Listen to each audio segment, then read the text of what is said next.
तुमने अपनी अपनी अपनी अपने चचा का हक दबाया, तुमने अपनी फूफी का हक दबाया, तुमने अपनी बहन का हक दबाया। बहन का हक था बाप के छोड़े हुए माल में, मगर तुमने बहन को नहीं दिया। तुमको तुम्हारे बाप की बहन का हक उसमें था, फूफी का, तुमने उसका हक दबाया ताकि हम मालदार बन जाए। तो तुमने दूसरों का हक दबा के सोचता कि मैं मालदार बन जाऊं, कभी नहीं होगा। तुमने यतीमों और मिस्किनों को धक्के दे के भगाया या सोच के कि वह मेरा माल खा लेगा, कभी नहीं होगा। तुमने खुद जिल्लत का सामान मोल लिया है। हमने कहा है ना, यतीम को दो, मिस्किन को खिलाओ, अपने माँ बाप की खिदमत करो, हकदारों का हक निकालो, ज़कात निकालो, फितरा निकालो, कुर्बानी करो, मिस्किनों गरीबों को नफल खैरात करते रहो। एक दोगे मैं 10 दूंगा, तुम 10 खर्च करोगे मैं 100 दूंगा। तुमको यकीन नहीं था कि खर्चा करेंगे 10 तो 100 कैसे मिलेगा। अब जब यकीन नहीं था, यतीमों को तुमने मारा, वारिसों का हक तुमने खाया, और पैसा को पकड़ पकड़ के दांत से रखा। खर्चा करेंगे तो निकल जाएगा, फिर माल घट जाएगा, तो तुमने दांत से पकड़ पकड़ के रखा। वो तुहिब्बुनल माल हुब्बन जम्मा, सख्त मोहब्बत तुमने माल से किया। मेरा माल सेव करके रखा। बढ़ाने के लिए तुमने माल को फिक्स डिपॉजिट किया, मेरा माल। अब अगर अल्लाह ने तेरी नेमत छीन ली, अल्लाह ने दरवाजे नेमत के बंद कर दिए, तू कहता है कि मेरे रब ने मुझको जलील कर दिया। मैंने जलील नहीं किया है, तुम खुद जलील हुए हो। आज भी अगर चाहते हो कि दौलत बढ़ती रहे, तो दांत से पकड़ने से दौलत नहीं बढ़ती है, दौलत खर्च करते रहो, अल्लाह देता रहेगा, दौलत बढ़ाता रहेगा। वाह वाह, सुभान अल्लाह, सुभान। दौलत को बढ़ाने का तरीका कंजूसी और बुखालत नहीं है। दौलत के बढ़ाने का तरीका है खर्च करना, माँ बाप की खिदमत करना, भाई बहन को देना, अपने गरीब मिस्कीन भाइयों और बहनों को देना। यह है मुस्तफ़ा जान रहमत के तरीके पे अमल करने का इनाम है। अल्लाह तबारक व तआला चाहता है कि नेमतें बढ़े, और तू अपने आप को मगरूर मत बनाना, बल्कि नेमत चूंकि अल्लाह ने दिया है, तुम्हारा इसमें क्या रोल है। बहुत सारे लोग 8 घंटे तक खेत में हल चलाते हैं, 200 रुपए कमाते हैं, और तुम 2 घंटे में 2 लाख रुपए कमा रहे हो। इसमें तेरा रोल नहीं है। मैं जिसे चाहता हूं बेहिसाब रोजी देता हूं, मैं जिसे चाहता हूं घटा देता हूं। तो अल्लाह रब्बुल इज्जत जिसे चाहता है बेहिसाब देता है। और तुमने कहा कि हमने यूं तीर मारा, हमने वो तीर मारा, हमने ये मेहनत की, हमने रात रात भर जागा, हमने साहब घर से बेघर होके सऊदी अरब में ऊंट चराया, वहां धूप में रहे, पानी नहीं पिया, रात रात भर जागे, 16 घंटा ओवर टाइम लगा के मैंने काम किया, तब ये घर बना है। तो सारा क्रेडिट तुमने अपने सर पे ले लिया। तुमने ये नहीं बोला कि भाई मैं तो बस एक तदबीर, एक हिकमत कर रहा हूं। अल्लाह ने कहा जमीन में फैल जाओ, मैं फैल गया। बाकी नेमत जितनी मिली है वो सब अल्लाह के फजल से मिली है, मेरी मेहनतों का कोई दखल नहीं है। मेहनत तो मुझसे ज्यादा लोग करते हैं, वो तो 500 रुपए कमाते हैं। अल्लाह अगर मुझे 5000 डेली देता है, उसमें मेहनत का दखल नहीं है, अल्लाह के फजल का दखल है। मुसलमान जो इस सोच का मालिक होता है, वह कभी भी माल के पाने के बाद मगरूर नहीं होता, वो हमेशा सॉफ्ट होता है। माल बढ़ता जाता है, ये नर्म होता जाता है। जैसे दरख्त में फल बढ़ता है, सारे तने दरख्त के लद जाते हैं, झुक जाते हैं, और सूखा दरख्त वह ठंड की सूरत में खड़ा रहता है, फलदार दरख्त झुक जाता है। नेमतें जब मिलती जाती हैं, दिमाग जब ये तस्वुर हो कि अल्लाह ने दिया है, उसमें आजिज़ी पैदा होती है, खाकसारी पैदा होती है, खूब खर्च करता है। खर्च करने पर बोझ नहीं बल्कि फरहत महसूस करता है, तो अल्लाह उसके माल को नहीं घटाता है। लेकिन जहां किसी ने गुरूर कर लिया, तो अल्लाह देर या सवेर उसका माल घटा के उसको रुसवा करके बता देता। अब बताओ तेरी मेहनत कहां गई। तू कहा था मैंने मेहनत किया है, मेहनत से मैंने कमाया है, ये मुझको अपने इल्म की बुनियाद पे मिला है, तो अब इल्म है, नेमत कहां है, बताओ तुम्हें कहां है। तरीका इस्लामी यही है, एक खरब का घर बना ले, दरवाजे पे मत लिखना कि मैंने मेहनत करके घर बनाया है, लिख हाज़ा मिन फज़ले रब्बी, ये मेरे रब के फजल से बना है। बेशक बेशक, नारे तकबीर, नारे रिसालत, मसलके आला हजरत मुफ्ती शहरियार साहिब क़िबला। हुज़ूर ने फरमाया वह शख्स जन्नत में दाखिल नहीं होगा जिसके दिल में राई के बराबर भी गुरूर होगा, वो शख्स जन्नत में दाखिल नहीं होगा। मैं घड़ी इसलिए नहीं देख रहा हूँ, तकरीर खत्म कर दूँ। घड़ी इसलिए मैं देख रहा हूँ कि आप परेशान ना हो जाएं, इसलिए आपके लिए मैं घड़ी देख रहा हूँ, मैं अपने लिए नहीं देख रहा हूँ। मेरा तो मामूल है कि आप सुनते रहिए, अल्हम्दुलिल्लाह। अल्लाह तबारक व तआला दिमाग में बात डालता रहेगा, ताकत देता रहेगा, 2-3 घंटे तक सुनाता रहूंगा। हम वो नहीं है कि 2-4 दिन चिल्लाए तो बस गले में हल्दी और चूना लगाने लगते हैं। नहीं नहीं, बल्कि दीन इस्लाम की बात बंदा बोलता चला जाए, अल्लाह तबारक व तआला रूहानी ताकत उसको देता चला जाता है। ये रूहानी ताकत है, सजदे की ताकत होती है, तिलावत की ताकत होती है। सजदा करके आप देखिए, आप तिलावत करके देखिए, 1000 बार रोजाना दरूद शरीफ पढ़ के देखिए, नमाज पंजगाना पाबंदी से बाजमात मस्जिद में पढ़ के देखिए, दीन की महफिलों में 2-4 घंटा बैठ के देखिए, अल्लाह रसूल की बात बोल के देखिए, एनर्जी लॉस नहीं होती है। अल्लाह रब्बुल इज्जत के नाम पे जो एनर्जी लगती है, वो एनर्जी 10 गुना ज्यादा बढ़ के वापस आ जाती है। 80 साल के बूढ़े मोहद्दिस कबीर को देखिए, अभी 95 साल की उम्र है, अभी भी खड़े होके 2-2 घंटे खिताब करते हैं। अल्लाह समद 95 इयर्स में कैसे कैसे खिताब करते हैं। आपने देखा होगा शफीकुर रहमान बर्क साहब किबला को, क्या बात है, 95 का 100 के करीब उनकी उम्र थी, लेकिन उसके बावजूद मैंने देखा 2-2 घंटे मेरी तकरीर में बैठ करके वह मेरी तकरीर सुना करते थे और कहते थे, मौलाना साहब मैं आपकी तकरीर को गौर से सुनता हूँ। वो तकरीर चिल्लाने, हाथ पैर मारने झाड़ने का नाम नहीं है, तकरीर है जो साहब जो कायदे से इस्लाम को समझाए और संजीदगी से दिल में बात बैठती चली जाए। वो गौर से 2.5 घंटे की मेरी तकरीर वो सुने, गौर से बैठ के। 95 ईयर्स, इतनी उम्र में आदमी तो बैठ नहीं सकता है, वो तो लेटना चाहता है। हाँ, आज जो लोग खा रहे हैं पी रहे हैं चाउमीन और बर्गर और फालतू सब खाना खा रहे हैं, वो थम्स अप जो लोग पी रहे हैं साहब, ये इसराइल के यहूदी जो मुसलमानों को काट रहा है उसकी कंपनी है और लोग मुसलमान अब उसको इस्तेमाल कर रहे हैं। हमने तलाक दे दिया, थूक दिया उसको, बहुत दिन हो गए, बहुत दिन, अभी जंग तो अभी हो रही है, उससे पहले से वो सब थम्स अप कोका कोला वो सब मैं नहीं पीता हूँ। पहले पीता था स्प्राइट व्हाइट वाला, मगर वो भी उसी कंपनी का है, अब उसको भी छोड़ दिया, नहीं पीता हूँ। इंडियन मेड कोई कंपनी का कोई माल हो, जैसे जीरा है, लस्सी वगैरह है, वो सब है, चलो ठीक है, वरना वो ये सब यहूदी प्रोडक्ट, कैडबरी का चॉकलेट कभी बच्चों को ला के मत दें। अब जो भी यहूदी प्रोडक्ट हो कभी उसको मत खाएं, कभी ला के पैसा आपका होगा वो मुसलमानों को ज़बह करने पे खर्च करता है। ये यहूदी जलील बदतरीन कौम, जलील है, अल्लाह ने खूब उसको दौलत दी है, इसी दुनिया में उसको घेर के जलील करेगा और मरने के बाद उसका अंजाम आग ही है। इसलिए कभी दिल बर्दाश्त न हो कि मुसलमान शहीद हो गए। मुसलमानों को तो मरना ही था, जो 5 साल पहले मर गया वो तो तर गया, जो जिंदा है वो बेशुमार मुसीबतों में फंसा हुआ है। तो मरने वाला कोई लेटिनू में मरता है, कोई साहब पैसा कमाते कमाते मरता है, कोई एक्सीडेंट करके मरता है, वह मौत सबसे बेहतर है जो शहादत की मौत हो जाए। जो फिलिस्तीन के लोग जो शहीद हो गए, उस पर तरस मत खाएं कि शहीद हो गए, शहीद हुए, मरना तो था ही, उसको भी जो शहीद हुए उसको भी मरना था, जब 50-100 साल के बाद मरना तो है, कौन जिंदा रहने के लिए आया है। लेकिन पाखाना रूम में मरना और है, बाल बच्चे के लिए लेट्रिन रूम में मरना और है, हॉस्पिटल में रगड़ रगड़ के मरना और है, ऑक्सीजन लगा के वेंटिलेशन पे मरना और है, दुश्मन के हाथों अल्लाह के नाम पे शहादत की मौत मरना और है। वह मौत काबिल रश्क है जो खुदा के नाम पे आ जाए, जो मस्जिद अक्सा के लिए आ जाए, जो किबले अव्वल की आजादी के नाम पे आ जाए। काफिर ने मारा है, मुसलमान समझ के मारा है, शहादत सीधे गर्दन कटी, जख्मी हुआ जन्नत पहुंच गया। जो जिंदा है वो अपनी खैरियत मनाए, वो कैसे मरेगा, वह हुक्का पीते पीते मरेगा कि बीड़ी पीते पीते मरेगा कि सिगरेट पीते पीते मरेगा कि गुटखा खाते खाते मरेगा कि लेट्रिन रूम में मरेगा कि पेशाब करते मरेगा कि सिनेमा देखते मरेगा कि व्हाट्सएप चलाते हुए मरेगा कि ब्लू फिल्म देखते हुए मरेगा कि गाली देते हुए मरेगा कि मस्जिद से भागते हुए मरेगा, कहाँ मरेगा, वो अपनी खैरी मनाए। वो तो खुशकिस्मत है जो खुदा के नाम पे मर गया, शहादत का जाम पी लिया। जो बचा है वो फंसा है, अब वो कैसे मरेगा वो जाने, उसका काम जाने। इसलिए शहादत पर तरस मत खाइए, अच्छी मौत, आला मौत, काबिल रश्क मौत। बाकी यहूदी जिसने उन बच्चों को ज़बह किया, जिसने औरतों को मारा, जिसने जुल्म किया, जिसने भूखा प्यासा रखा तड़पाया, वो यहूदी आज दंदनाए।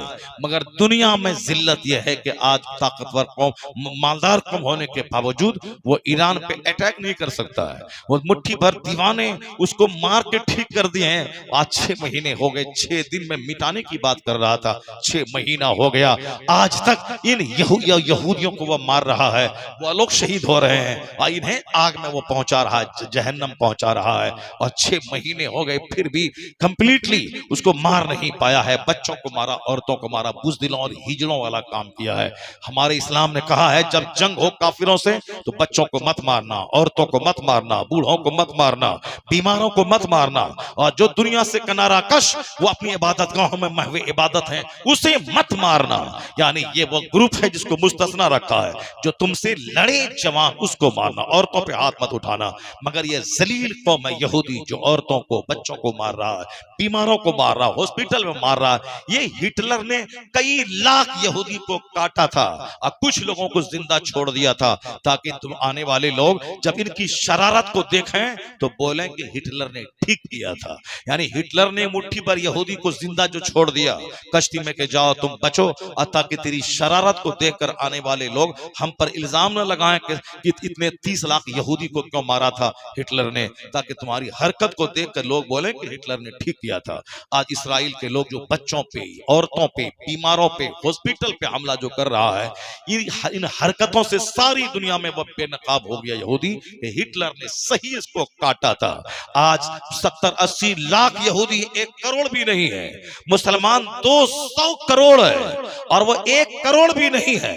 अरब ममालिक के कई करोड़ मुसलमान, अगर एक पत्थर मार दे इसराइल पे, एक पत्थर, एक मुसलमान, तो पूरा इसराइल नक्शे से गायब हो जाएगा, यहूदी जलील हो जाएगा, मर जाएगा, पत्थर का पहाड़ वहां लग जाएगा। लेकिन यह जलील कौम मुसलमानों को डिवाइड करके रखता है, तोड़ के रखता है। मैं तुमको बचाऊंगा, तुम अगर उसका साथ दिया तो मैं तुझको खा जाऊंगा। उसको बोलता है कि तुम साथ दिया तुझको बर्बाद कर दूंगा। जो हाल सद्दाम का हुआ, कर्नल कज़ाफी का हुआ, बशारुल असद का हुआ, वही अंजाम तेरा होगा, खबरदार। ये डरा के रखा है। लोग कुर्सी के लिए उस डर के मारे आपस में टूटे हैं। सद्दाम को मारा, ये तमाशा देखता रहा, अब उनको मार रहा है तो अब वो तमाशा देख रहा है। मुत्तहिद जिस दिन मुस्तफा के गुलाम हो गए, तरीके मुस्तफा को छोड़ना है वजह बर्बादी।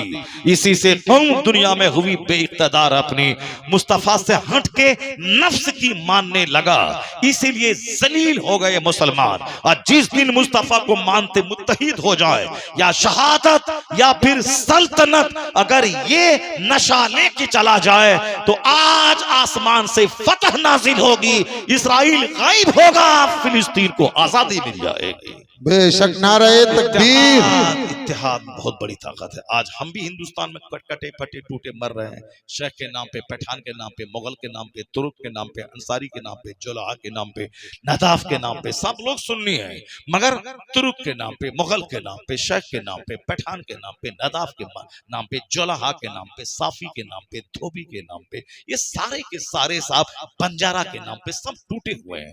मस्जिद में सब एक होते हैं, मस्जिद से बाहर आके फिर कहते हैं मैं नदाफ, मैं जुलाहा, मैं अंसारी, मैं शेख, मैं पठान। ये यहूदी ईसाई को बोलता है, ईसाई कुछ नहीं, ले कालतिल यहूद लैसति नसारा अला शै। यहूदी कहते हैं नसरानी कुछ नहीं है, नसरानी काफिर है। वो कालतिल नसारा, नसरानी कहते हैं यहूदी काफिर है, वह 0/0 है। नसरानी यहूदी को काफिर कहता है, यहूदी नसरानी यानी क्रिश्चियन को काफिर कहता है। ये दोनों आपस में एक दूसरे को काफिर कहते हैं, मगर मुसलमान को मिटाने के लिए इसराइल और अमेरिका दोनों एक हो गए, ब्रिटेन, सारे लोग एक हो गए। हमको मिटाने के लिए या एक दूसरे को काफिर कहने वाला एक हो गया, यूनाइट हो गया, हमको सिर्फ मिटाने के लिए। और एक हम हैं कि अपने को बचाने के नाम पे कुछ नहीं है, टूटे हुए हैं, पीर के नाम पे, मौलवी के नाम पे, कब्रिस्तान के नाम पे, मस्जिद के नाम पे, मदरसा के नाम पे। मुत्तहिद हो जाओ आला हजरत के नाम पे, मुत्तहिद हो जाओ गौसे आजम के नाम पे, मुत्तहिद हो जाओ मखदूम अशरफ सिमनानी के नाम पे, मुत्तहिद हो जाओ हजरत मौला अली के नाम पे, सहाबे कराम के नाम पे, मुस्तफा के नाम पे, हुजूर की मोहब्बत के नाम पे मुत्तहिद हो जाओ। या छोड़ दे सारी जंगें, नदाफ और जुलाहा और अंसारी और साथ की छोटी छोटी जंगों को छोड़ दे। और जब ये दोनों काफिर मुत्तहिद हो गए मुझको मिटाने के लिए, तुम सब यूनाइट हो जाओ, मुत्तहिद हो जाओ, तू इस्लाम बचाने के लिए। अब बोल दे तू दोनों मिला है मुझको मिटाने के लिए, अब हम सारे सुन्नी एक हो गए इस्लाम बचाने के लिए। आज जिस दिन तुम मुत्तहिद हो गए, ना कोई हिंदुस्तान में तुझे टक्कर दे पाएगा और न पूरे वर्ल्ड लेवल पर तुझे जलील कर पाएगा। सरकार दो जहां की सुन्नत, सरकार की जिंदगी मेरे लिए मॉडल है। मुस्तफा से हट के जो जीना चाहता है, इसीलिए खतरनाक बीमारी, बेशुमार रुसवाई, बेशुमार जिल्लत हो रही है। अब जरा गौर से सुनिए मेरी एक बात जो मैं कह रहा हूँ। आज शादी की महफिल है, हमारे बहुत सारे बच्चे यहाँ हैं, ये जान लीजिए कि आज 90% रिश्ता शादी ब्याह का ये बिल्कुल ही चरमरा गया है। आने वाले वक्त में मुमकिन है कि शादी ब्याह ही लोग न करें। जिस तरह यूरोप के बहुत सारे लोग ज़िना कर रहे हैं, शादी नहीं कर रहे हैं, क्योंकि शादी एक बोझ है। शादी आगे जाके टूट जाती है तलाक पे। आगे में दो पार्टी, दोनों ग्रुप के लोग केस मुकदमा में लग जाते हैं। रिश्तेदारी बहुत कम है जो पायदार और मुस्तहकम हो रही है। अक्सर रिश्तेदारियां शादी से पहले मंगनी के नाम पे 50 आइटम की मिठाइयां हैं, ये है वो है, सब है। समधी एक साथ मिलके खस्सी का जो सर होता है उस सर को 2 टुकड़े करके समधी खाएगा, वो समधी इसको खिलाता है। आपके यहाँ होता है कि नहीं होता है? अक्सर हिंदुस्तान में ऐसा होता है। एक बैठ खाएंगे, एक पान का 2 टुकड़ा करेंगे। लेकिन जहां शादी हुई, शादी के बाद बस अब वो सारी मोहब्बतें खत्म होती हैं। अब दोनों खंजर लेके पीठ में भोंकने को तैयार रहता है।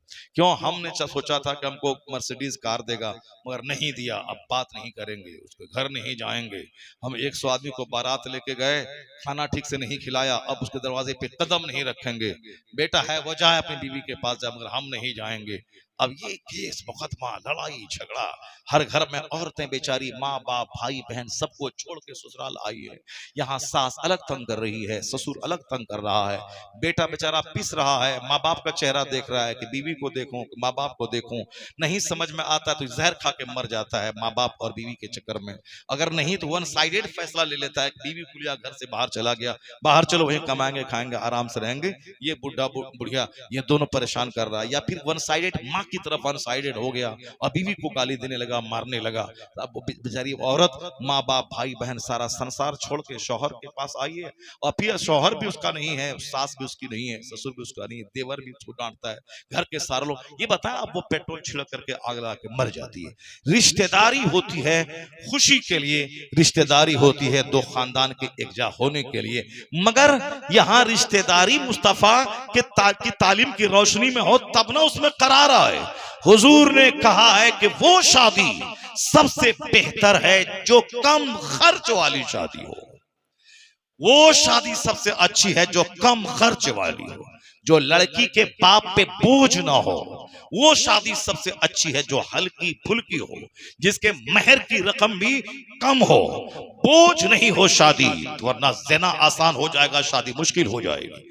हुजूर ने प्रैक्टिकल में अपनी बेटी फातिमा ज़हरा की शादी मस्जिद में चंद लोगों के बीच करके बता दिया कि मैं जो कह रहा हूं उस पर अमल करके दिखा रहा हूं। ऐसा नहीं कि हमारे लिए मुस्तफा का पैगाम है कि सिंपल करो, और अपने लिए है कि 1 लाख सहाबी को बुला करके आसमान से जन्नत से खाना मंगवाया, 1 लाख सहाबी को खिलाया, और सब जन्नत से जेवर मंगवाया। बेटी फातिमा को सर से लेके पांव तक जेवर लदवा दिया और अपने दामाद अली को सोने का ताज पहना दिया। हमारे लिए उसूल है कि सिंपल करो, सिंपल करो। अपनी बेटी की शादी आपने खूब धूमधाम से जन्नती खजानों के साथ किया। नहीं, पूरी दुनिया में सबसे कम खर्च वाली सिंपल और सादी शादी अगर किसी की है तो मुस्तफा की बेटी सैयदा फातिमा की शादी है। मस्जिद नबवी में चंद सहाबा के बीच हुजूर ने अपनी बेटी फातिमा का निकाह मौला अली से कर दिया। वह मौला अली जिसके पास रहने का घर तक नहीं था, क्या करेगा, क्या कैसे खाएगा, कैसे मेरी बेटी को खिलाएगा, कुछ नहीं। यही तो है यकीन मिटा। अब बेटी दर दर की ठोकर खा रही है, अरबपति में दे दिया, वहां 2-4 चप्पल सुबह 2-4 चप्पल शाम, और शराबी 2-4 झापड़ मारता है, इसको दूसरी लड़की से मोहब्बत करता है, इसको दर दर की ठोकरें खाने के लिए छोड़ दिया है। दौलत देखा था, दौलत देख के दिया था मेरी बेटी आराम से रहेगी। खिलाफे पैगंबर कसे रह गुजीर के हर चीज पर मंजिल न खाहत रसीद। मुस्तफा ने कहा था कि तुन कहल मरअतु लिअरबा लिमालिहा वले जमालिहा वले हसबिहा वले दीनहा फस्फर बिज़ाति दीन। हुजूर ने कहा था शादी में 4 चीजें देखी जाती हैं, लड़की का खानदान, लड़की का हुस्न खूबसूरती, लड़की का माल, लड़की का दीन। तो हुजूर ने कहा था मैं तुमसे कहता हूं कि तुम सिर्फ माल मत देखना, हुस्न मत देखना, ऊंचा खानदान मत देखना, तुम सिर्फ दीन और अखलाक देखना कि दीन है या नहीं। दीनदारी है या नहीं। मुस्तफा ने दीन देखने को कहा था, हमने खूबसूरती देखी, नाक लंबी है कि नहीं, चेहरे पे गोश्त भरा है कि नहीं, हाइट 7 फीट की, 5 फीट की, 6 फीट की है कि नहीं है। अब साहब बता, अक्सर औरतें आजकल औसत कद की होती हैं, बहुत अक्सर औरतें मियाना कद की होती हैं। अब जो ये 6 फीट की वह फिल्मी हीरोइन को देख देख करके ये चाहता है कि 6 फीट की लंबी मिले, अब कहां से औरतें आएंगी। अब साहब गोरी नारी मिले कहां, अक्सर औरतें काली पैदा हो रही, दरमियाना कलर की पैदा हो रही, गोरी नारी भी पैदा होती हैं, लेकिन हम रहे काला कलवा, और हम चाहते कि मेरी बेटी, मेरी बीवी होने वाली वह करीना से ज्यादा खूबसूरत रहे, वह हेमा मालिनी की तरह आ जाए। ये कलवा ये अपनी औकात में नहीं रहना चाहता है, मैं काला हूं, मैं नाटा हूं, मैं ठगना हूं, मेरे पास कोई कैपेसिटी नहीं है, और ये चाहता है कि हमें भी बीवी खूबसूरत मिले। उसी खूबसूरती के चक्कर में सारा समाज पागल है। चाहे कोई गली कुची की खूबसूरत लड़की मिल जाए, कोई तवाइफ की बेटी मिल जाए, किसी टूम की बेटी मिल जाए, खूबसूरत रहे उसी को करना। और जहां 2 महीना उसके साथ रह गया, खूबसूरत चेहरा के देखा, उसके बाद फिर अब उससे हट करके भाग रहा है, मारपीट है, तलाक है, 50 टुकड़े में बांट दिया। आफ्ताब पूना वाला खूबसूरत लीन एंड थीन लड़की से मोहब्बत किया, उस वो लड़की के साथ रहा, और फिर तो जहां लड़की को यूज कर लिया, उसके बाद जब लड़की ने दबाव बना के मुझसे शादी कर लो, तो उन्होंने उसके 50 टुकड़े करके 50 जंगल में फेंक दिया।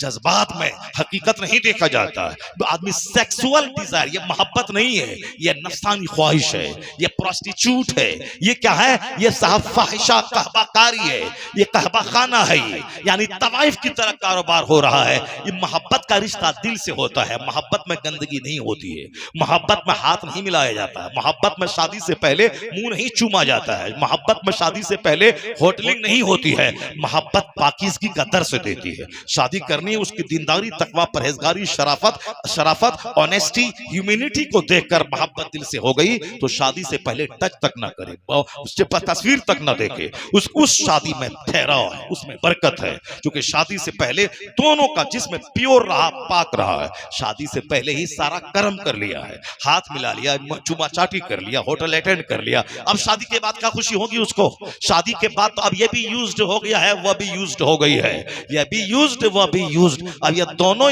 यूज्ड का जो बच्चा पैदा होगा, महा यूज्ड, ये बता दीजिए। अब जब बच्चा नाफरमान हुआ तो कहता है कि बच्चा नाफरमान हो गया, क्यों तुमने, अगरचे वो तेरी बीवी निकाह के बाद बीवी हुई है ना, निकाह से पहले जो तुमने किया वो क्या किया, निकाह मंगनी हुई है, और साहब फोन से बातें हो रही है, स्मार्टफोन चाहिए, वीडियो कॉलिंग डेली हो, ये किस नसरानी यहूदी का तरीका है, या किस क्रिश्चियन का तरीका को अपना रहे हो, और हाथ में अंगूठी पहना रहे मंगनी के दिन में, उसका हाथ छूना हराम है। जब तक निकाह ना हो, निकाह से पहले लड़के का उसका हाथ छूना हराम है, यह छूना हराम, वो अजनबी औरत है। निकाह के बाद वो हाथ छुए के, चेहरा छुए के, कुछ भी छुए वह सब चलेगा, निकाह से पहले हाथ छूना हराम है। अंगूठी पहनाई जा रही है, कौन फिल्मी शादी हो रही है, जब फिल्म का फिल्मी शादी हो रही है, अमिताभ की नकल हो रही है, अमेरिका के, यूरोप के यहूदी और क्रिश्चियन की नकल हो रही, फिल्मी स्टाइल की शादी हो रही।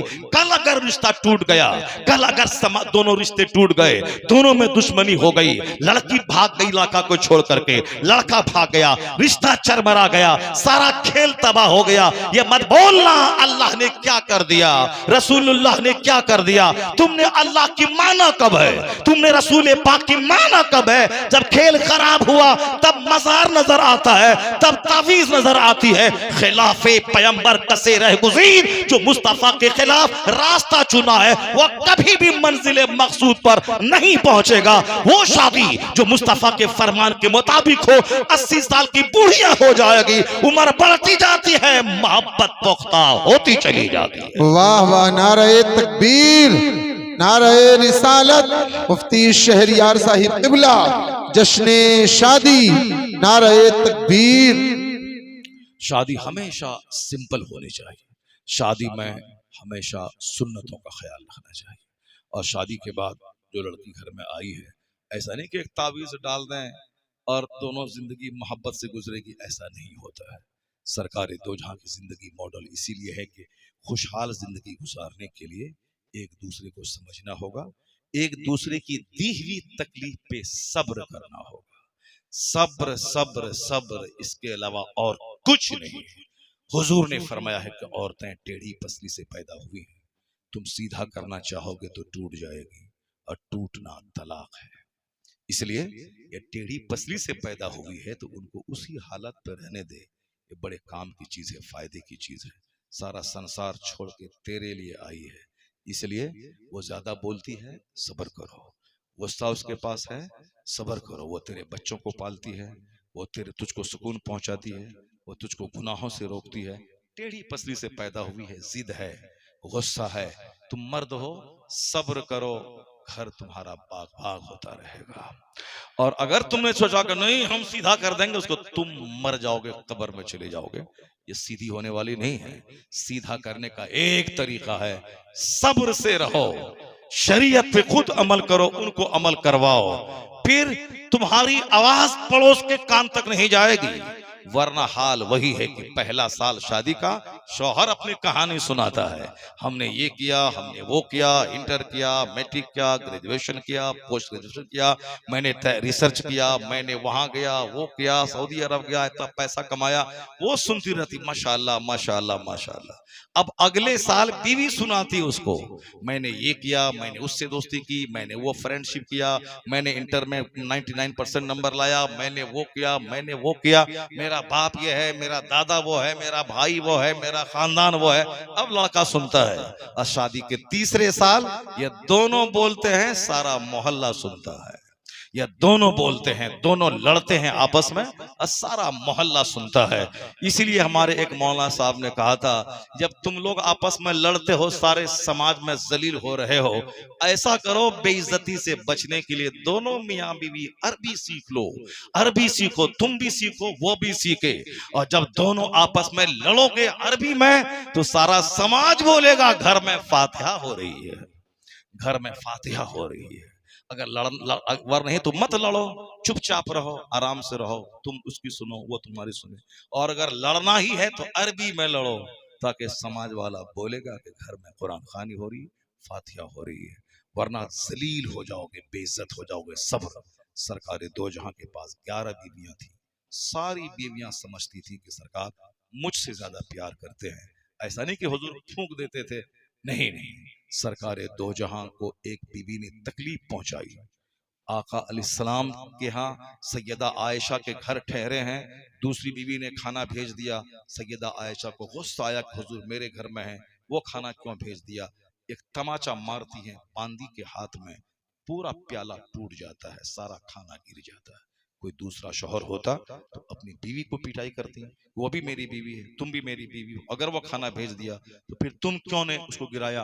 मगर नहीं, हुजूर ने कयामत तक के घर वालों को सेटलमेंट करने, उसको खुशी का तरीका सिखाने, मार्गदर्शन देने का एक ज़ाब्ता हुजूर ने दिया कि घर में नहले का जवाब दहले से मत दिया करो, बल्कि सब्र से रहो। हुजूर ने कुछ नहीं सैयदा आयशा को कहा, नीचे बैठ गए, ये प्याले जितने टुकड़े हुए प्याले के टुकड़े थे सबको जमा करने लगे, और कहा क्या, वो जो बांदी आई थी खाना देने के लिए लौंडी, उनसे आपने कहा कि देखो तुम्हारी अम्मी को गुस्सा आ गया।